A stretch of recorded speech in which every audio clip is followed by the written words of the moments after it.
আফসান ভাইয়া রাতুলকে দেখছো? না না, আমি জানি না। তাহলে তুমি জানোটা কি? সুন্দর মেয়ে যেখানে আছে ওইখানেই তুমি। তোমার ভাই কই সেটাও তুমি জানো না। তুমি মুখ থাকছো কেন? যাবি এখান থেকে? আপু তুমি কি আমাকে খুঁজে বেড়াচ্ছো? কই থাকিস কই? দেখ মেহনাজ আপু এসেছে তোর সাথে কথা বলার জন্য, আর আমি সারা বাড়ি তোকে খুঁজছি। তুমি কে? আমি মেহনাজ, তোমার একটা আপু হই। আজ নাকি তোমার খাতনা অনুষ্ঠান? হ্যাঁ, কিন্তু আমার গিফট কই? গিফট তো নিচে রেখে আসছি। ওই গিফট আমার লাগবে না, আমার লাগবে চকলেট, আইসক্রিম, চকোবিন। কিন্তু ওগুলি কই? এগুলো আনতে তো ভুলে গেছি।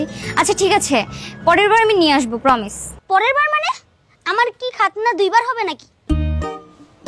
এই কি বলছিস এসব? সে আমাদের বাসার একজন অতিথি। আচ্ছা ঠিক আছে, চুপ করো তোমরা, আমি দোকানে যেয়ে কিনে এনে দিব। হ্যাঁ এই চকলেটগুলো এনে আমার সাথে দেখা করবা। আচ্ছা ঠিক আছে। আমার ভাই অনেক বেয়াদব, বড়দের সাথে কিভাবে কথা বলতে হয় সেটাও জানে থাক না। বাদ দাও, চলো রেহানা আমরা দোকানে যাই। কিন্তু আপু আমার তো মেহেদি দেওয়া হয়নি। তুমি এক কাজ করো, ওই যে ভাইয়া, ভাইকে নিয়ে যাও, সমস্যা নেই। আচ্ছা ঠিক আছে, তুমি যাও। ওকে।